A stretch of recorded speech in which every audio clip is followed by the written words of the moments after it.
Hey there. Having an in-class experience has its advantages. One, you can physically interact with the teacher and the other students. And two, you pretty much know when things are going to happen. But there's also an advantage to taking online classes. One in particular is you can manipulate your schedule into what works for you. One problem though is not everyone knows how to do this right. So, we're here to help explain how to make a schedule around online classes.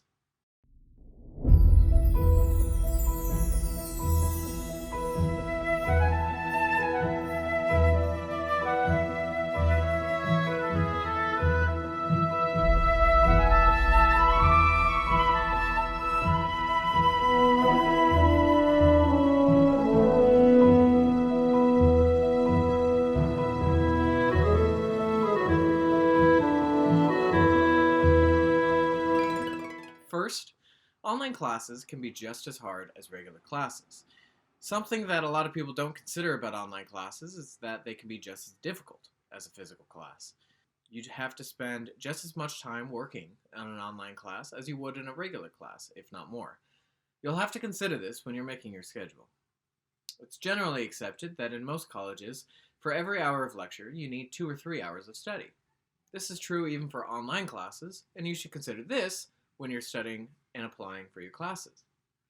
If you're taking 20 credits worth of online courses, you can bet that you're probably going to have to study 40 to 60 hours worth a week.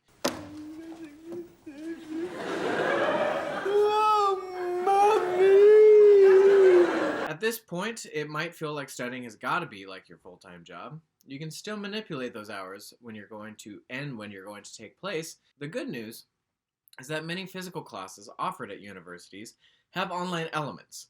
So you can take those skills and you can have those and apply them to what you're doing now. And if you're doing some basic computer skills, you can be able to get around the technical aspects of doing online courses. Now that we've got that out of the way, let's talk about making a schedule. Let's make some magic! So how about it? The first thing that you should do is you should read the syllabus and the time schedule. Some teachers post all of the material ahead of time, so you can work on it whenever you want. Most professors, however, release material gradually. They may not do it in the traditional manner. You should read the syllabus and the class schedule carefully.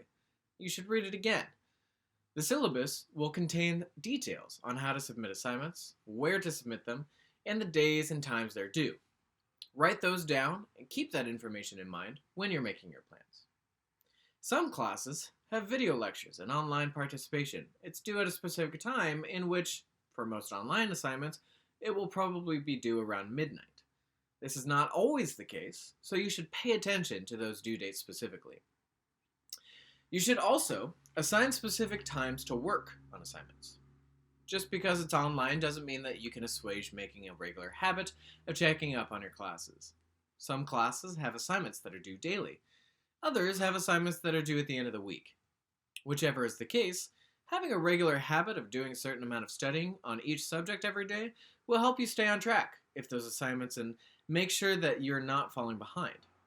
Remember, for every credit you're taking, you usually must do 2 to 3 hours of study per week, so make sure making a habitual routine would be helpful. For more information, I would probably suggest reading The Power of Habit by Robert Duhig or any video from Thomas Frank over at College Info Geek. He's more famous and a lot more interesting than I am, and I've learned a lot from him. Third, what I want you to do is consider your physical health and your other needs. Your physical needs are just as important as your school needs. Life doesn't end because you're doing online courses.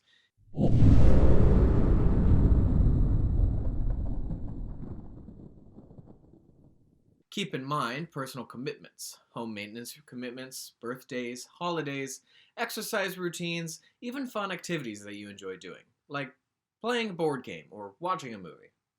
Having scheduled breaks allows you to become more focused when you get back to work. Thomas Frank calls these fun breaks high-density fun. This is where the fun begins. Doing something intensely enjoyable at a scheduled time should help you not get distracted as much during your low-density fun. Things like internet searches or YouTube videos, things that you get lost in. Oh my God, I need help. Try to set up times of high-density fun events as rewards for your own good behavior, things like finishing an assignment and other things like that. With online courses, you are likely to spend long hours staring at a screen. It's not necessarily conducive to a healthy lifestyle, so make sure that you're eating right, getting plenty of sleep, exercising, and that you're talking to people. Maintaining your mental and emotional health is just as important as the physical health. What I also want you to do is pay attention to announcements and discussions in your classes. In physical classes, you usually have teachers telling you directly when assignments are due, and other students will help pick up the slack around you. With online classes, you don't have any of that. The burden of responsibility is on you and no one else. Also, that's how it always should be, so don't be a slacker. Constantly look at the announcements, messages, and changes that have been made to make sure that you are on track to finish everything on time. Check your online calendar if you have one, and double check to make sure it's accurate. Your teacher may not always post on the calendar. It's also important to remember that the assignments are due as you have them in your schedule to see if they ever change. Also, finish your assignments as soon as possible. It should be a no-brainer, but taking an online class, it's no excuse not to do your homework. Well, that's legitimately disappointing. Finishing an assignment early can help relieve mental stress, and if you're done before the due date, you can spend the rest of that time working on other assignments or refining your current assignment to make it look better. Or you can just take your break like we talked about earlier. Time is your greatest resource, and when it comes to online courses, don't waste it. Sixth, you should set aside time to plan ahead. Many people feel like they are unable to plan ahead with so many deadlines and appointments, but as the famous Mark Twain quote goes, by failing to prepare, you are preparing to fail. And yes, I also pulled that from Thomas Frank. So, let's break this down. What we had earlier is we said to read the syllabus and the class schedule given to you. After that, you should assign specific times to work on assignments. Then you should consider your physical health and other needs. Fourth, we said to pay attention to announcements and discussions. Fifth, we said to finish assignments as soon as possible. Now that we've got those components broken down, we're able to make a schedule. First, let's make a calendar. The calendar should include assignment due dates, as well as appointments with advisors, doctor's appointments, birthdays, general events that are happening. This will give you a big picture view of what's coming up in the following weeks, and you can plan accordingly. You can also change this as you go along, and that goes for everything else, of course. Nothing is set in stone until it actually happens.